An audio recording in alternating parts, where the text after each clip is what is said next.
Shalom ప్రభునేసుక్రీస్తు నామంలో మీ అందరికీ శుభములను సమాధానము కలుగును గాక. This is Nehemiah from the heart of Israel, Jerusalem. యెరూషలేము నుండి ఈ యొక్క యుద్ధాన్ని గుర్చిన అసలు సిసిలైన అప్డేట్స్ ని మీరు ఈ వీడియోలో చూడబోతా ఉంటున్నారు. సో దయచేసి గమనించండి. ఎక్కడ చూసినా గానీ ఈ యొక్క యుద్ధాన్ని గురించి అసత్యాలు, అవాస్తవాలు వైరస్ లాగా వ్యాప్తి చెందుతున్న ఈ యొక్క పరిస్థితుల్లో అసలు నిజాలు ఏంటి అని యెరూషలేము నుండి మీరు తెలుసుకోవాలనుకుంటే తప్పకుండా మన యొక్క ఛానల్ని సబ్స్క్రైబ్ చేయండి, బెల్ ఐకాన్ ప్రెస్ చేయండి.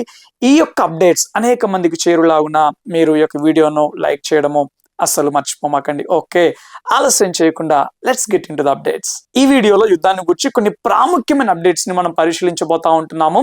దానికంటే ముందుగా నేను నిన్నటి వీడియోలో చెప్పినట్టుగా ప్రస్తుతం ఇజ్రాయెల్ దేశంలో యెరూషలేంలో ఎక్కడ చూసినా గానీ ఒక వైబ్ కనబడుతూ ఉన్నది. ఏంటి ఆ వైబ్ అంటే పస్కా పండుగ వైబ్.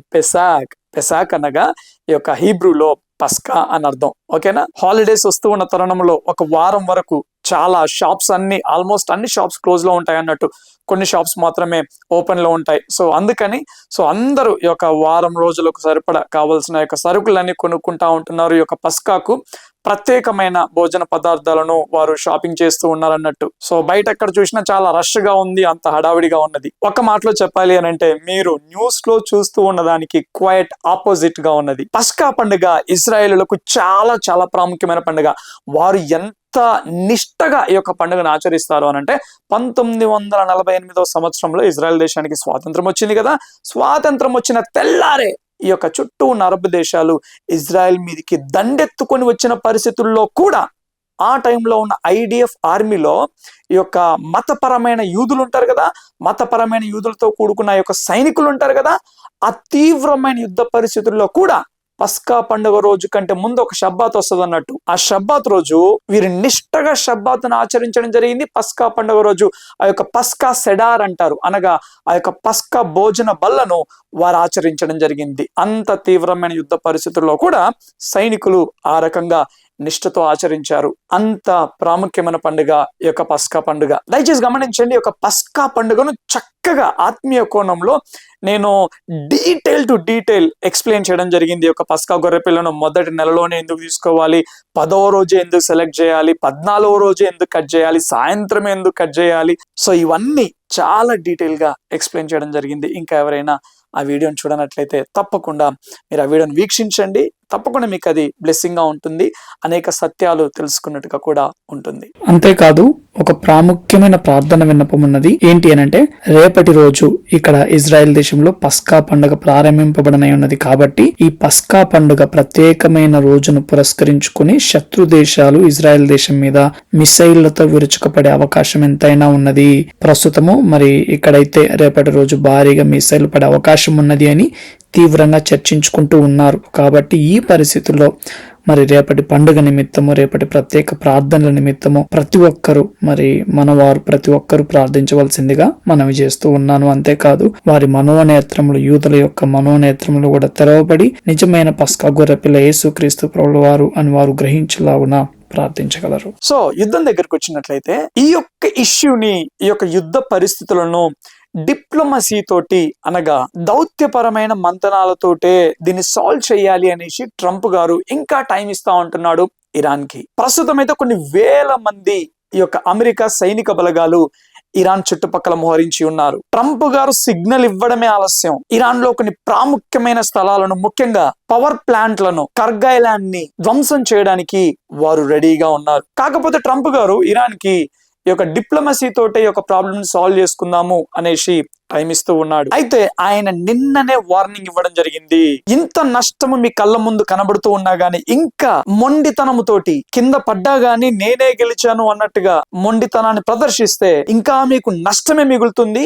ఒకవేళ గనక ఈ యొక్క మంతనాలకు మీరు ఒప్పుకోనట్లయితే ఇరాన్ లోని ప్రధానమైన పవర్ ప్లాంట్లను పేల్చివేస్తాము అని చెప్పడం జరిగింది. అంతేకాదు న్యూస్లలో గమనించినట్లయితే ఈ యొక్క ఇజ్రాయెల్ దేశంలో హైఫా అన్న ప్రాంతంలో ఉన్న ఈ యొక్క ఆయిల్ రిఫైనరీని, ప్రధానమైన ఆయిల్ రిఫైనరీని ఈ యొక్క ఇరాన్ పేల్చివేసింది అన్న వార్తలు సర్క్యులేట్ అవుతా ఉంటున్నాయి. దయచేసి గమనించండి, మిసైల్ డైరెక్ట్ ఆయిల్ రిఫైనరీ మీద పడలేదు, ఆయిల్ రిఫైనరీ పక్కన పడడం జరిగింది. ఆయిల్ రిఫైనరీ ధ్వంసం అవ్వలేదు.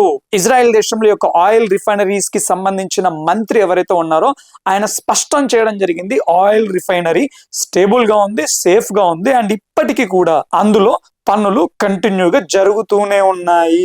సో ఆయిల్ రిఫైనరీ పేలిపోయింది, కంప్లీట్ గా ధ్వంసమైపోయింది అన్న మాటలు అవాస్తవం. ఇక్కడ దాచిపెట్టడానికి ఏమీ లేదు. ఎక్కడెక్కడ మిసైల్ పడింది ఏంటి అనేది అందరికీ బహిర్గతం అయిపోతుంది. ఇక్కడ అధికార పక్ష ఛానల్స్ ఎలా ఉంటాయో ప్రతిపక్ష ఛానల్స్ కూడా అలాగే ఉంటాయి. ప్రతిపక్షం ఏం దాచిపెట్టదు కదా. అండ్ ప్రస్తుతము సోషల్ మీడియా ఇంత బహిర్గతంగా ఉన్న ఈ పరిస్థితుల్లో ఇటువంటి ప్రధానమైన సంఘటనలను దాచిపెట్టడము అసంభవం. ఇజ్రాయెల్ ఏమి మిగతా అరబ్ కంట్రీస్ లాగా మిసైల్స్ పడతా ఉంటుంటే మీరు షూట్ చేయకూడదు, ఆ యొక్క పడిన ప్లేస్ ని మీరు షూట్ చేయకూడదు అన్న ఆంక్షలు పెట్టలేదు.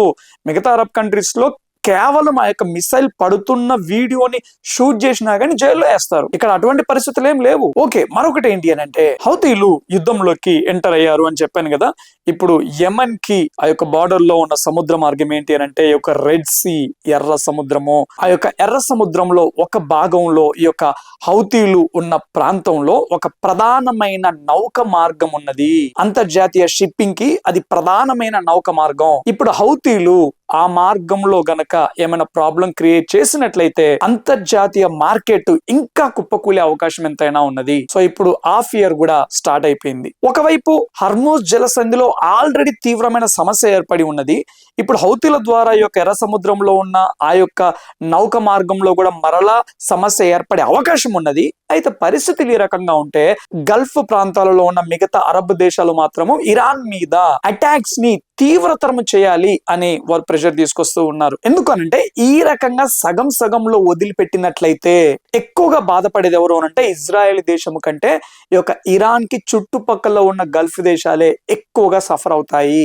అందుకని వారందరూ ఈ యొక్క ఇరాన్ దేశం మీద ఈ యొక్క అటాక్స్ ని తీవ్రతరం చేయాలి అని వారు ప్రెషర్ తీసుకొస్తూ ఉన్నారు. దయచేసి గమనించండి, ఈ యొక్క అటాక్ అనేది ఇరాన్ ప్రజల మీద కాదు, ఇరాన్ దేశం మీద కాదు, కానీ ఇరాన్ దేశాన్ని 40 సంవత్సరాలుగా వారి యొక్క కబంధ హస్తాలలో పెట్టుకొని ప్రజలనందరినీ బందీలుగా చేసుకొని పాలిస్తూ ఉన్న ఈ యొక్క ఇరాన్ రెజీమ్ మతపరమైన తీవ్రవాద భావజాలముతోటి మిడిల్ ఈస్ట్ ని మొత్తం కబ్జా చేయాలని చూస్తూ ఉన్న ఈ యొక్క ఇరాన్ రెజీమ్, ఆ రెజీమ్ మీద ఈ యుద్ధం కొనసాగుతూ ఉన్నది. అంతేకాదు ఇంకొక హైలైట్ న్యూస్ ఏంటి అని అంటే ఇజ్రాయెల్ దేశము ఇరాన్ లోని ఒక యూనివర్సిటీని పేల్చివేయడం జరిగింది. ఏంటి యూనివర్సిటీని పేల్చివేయడం ఏంటి, యూనివర్సిటీ మీద మిసైల్ వేయడం ఏంటి అని మీరు అనుకోవచ్చు. ఆ యొక్క యూనివర్సిటీ ఏంటి అని అంటే IRGC అనగా ఈ యొక్క ఇరాన్ దేశంలో IRGC అనేది ప్రధానమైన మిలిటరీ విభాగం అన్నట్టు.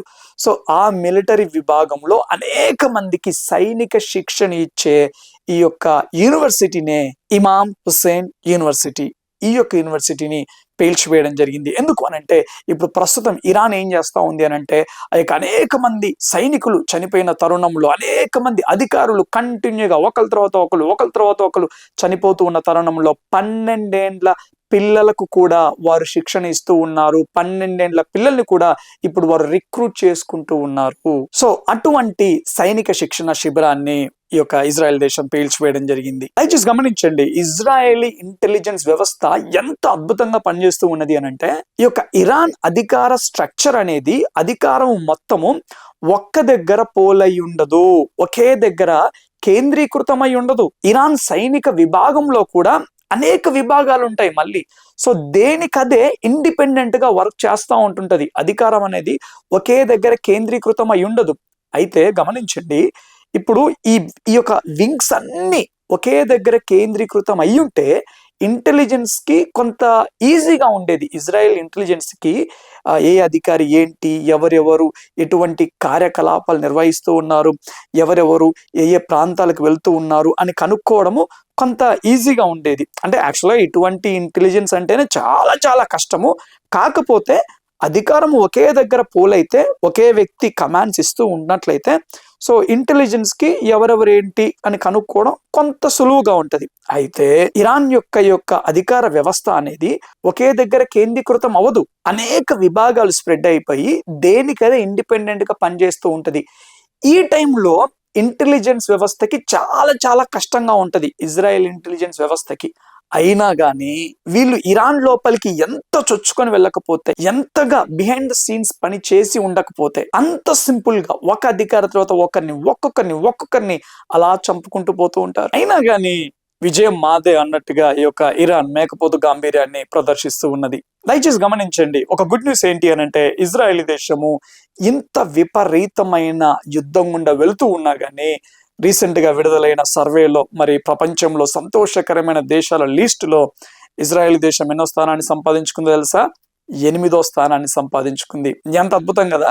ఆ యొక్క అక్టోబర్ 7, 2023 నుండి కంటిన్యూ యుద్ధాలు జరుగుతూ ఉన్నా కానీ సంతోషకరమైన దేశాల లిస్టులో ఇజ్రాయెల్ దేశం 8వ స్థానంలో ఉండడం, ఈ పరిస్థితుల్లో, ఇంత తీవ్రమైన పరిస్థితుల్లో 8వ స్థానానికి రావడం అనేది చాలా అద్భుతమైన విషయం. ఇక్కడ ఇజ్రాయేలీలు, యూదులు అంత జోవియల్ గా ఉంటారు, అంత సంతోషంగా ఉంటారు ఈ యొక్క ప్రతికూల పరిస్థితుల్లో కూడా. ఇంకొక అద్భుతమైన విషయం ఏంటి అనంటే, ఇంత తీవ్రమైన యుద్ధ పరిస్థితుల్లో కూడా ఇజ్రాయెల్ యొక్క టెక్ రంగం అనేది ప్రపంచాన్ని శాసిస్తూ ఉన్నది.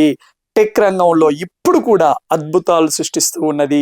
ఇజ్రాయెల్ యొక్క సెక్యూరిటీ స్టార్టప్ హస్కీ అనే యొక్క సెక్యూరిటీ స్టార్టప్ అనేది $8 మిలియన్ ఇన్వెస్ట్మెంట్ ని సొంతం చేసుకుని ప్రపంచ దిగ్గజాలను ఆశ్చర్యపరచడం జరిగింది. అటు తర్వాత ఇజ్రాయెల్ దేశంలో మరి క్నెసెట్ అనగా ఇజ్రాయెల్ దేశం యొక్క పార్లమెంట్ ఒక కొత్త చట్టాన్ని అప్రూవ్ చేయడం జరిగింది. ఏంటి అనంటే, అక్టోబర్ 7 రోజు యూదుల మీద అతి కిరాతకంగా దాడి చేసి అనేక మంది అమాయకులను, చిన్నలు, పెద్దలు, యవనస్తులు, వాడ మగ అని తేడా లేకుండా మానవుడు ఊహించలేనంత అతి కిరాతకంగా ఒక్కొక్కరిని చంపిన ఆ యొక్క తీవ్రవాదులకు ఉరిశిక్ష వేయడానికి వారు ఒక చట్టాన్ని అమల్లోకి తీసుకొని రావడం జరిగింది. అయితే ఇక్కడ అద్భుతమైన విషయం ఏంటి అంటే, ఈ చట్టాన్ని ఇజ్రాయెల్ దేశము మరి పార్లమెంట్ లో అప్రూవ్ చేయగానే ప్రపంచ దేశాలలో ఉన్న మానవతావాదులు జాలి, దయ, కనికరము వంటి అద్భుతమైన ఆ యొక్క లక్షణాలను ప్రదర్శించే మానవతావాదులు అలా ఎలా చంపుతారు, అలా ఎలా ఉరి వేస్తారు అన్నట్టుగా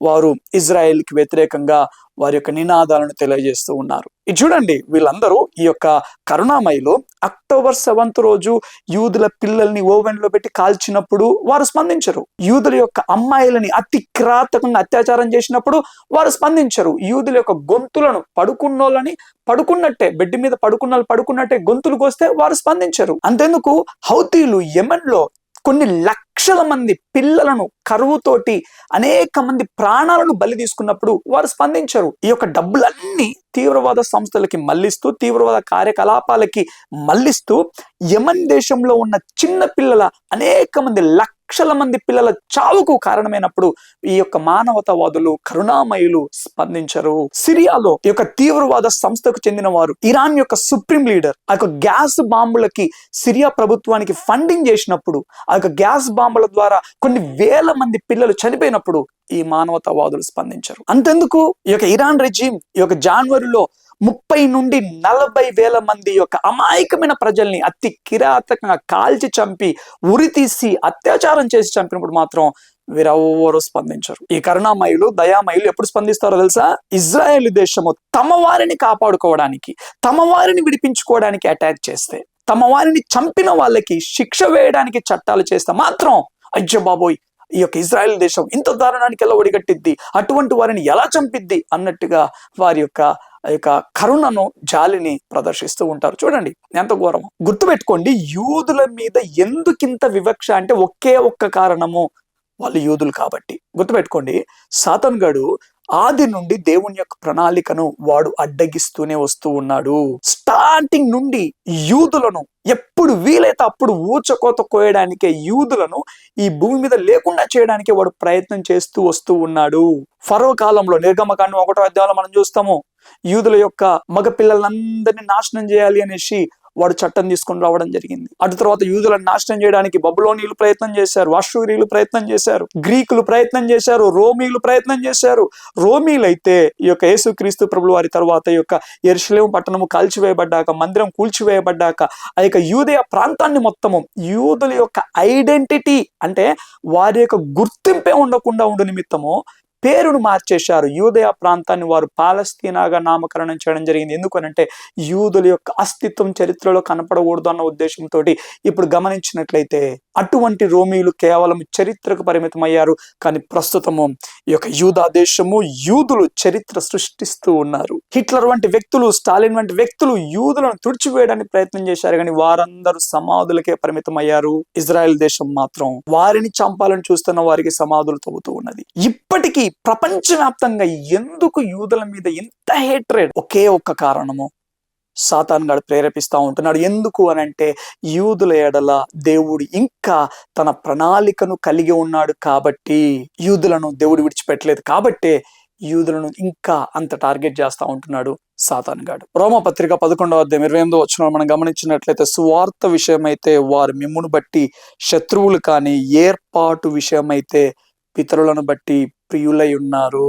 యూదులు క్రీస్తు లేకున్నా గాని వారు రక్షింపబడతారు అని కాదు, ధర్మశాస్త్రం వలన రక్షింపబడతారని కాదు. యూదులైనా అన్యులైనా యేసు క్రీస్తు ప్రభుల ద్వారానే రక్షణ. కాకపోతే గుర్తుపెట్టుకోండి, వారి ఏర్పాటు ఇంకా నిలిచి ఉన్నది.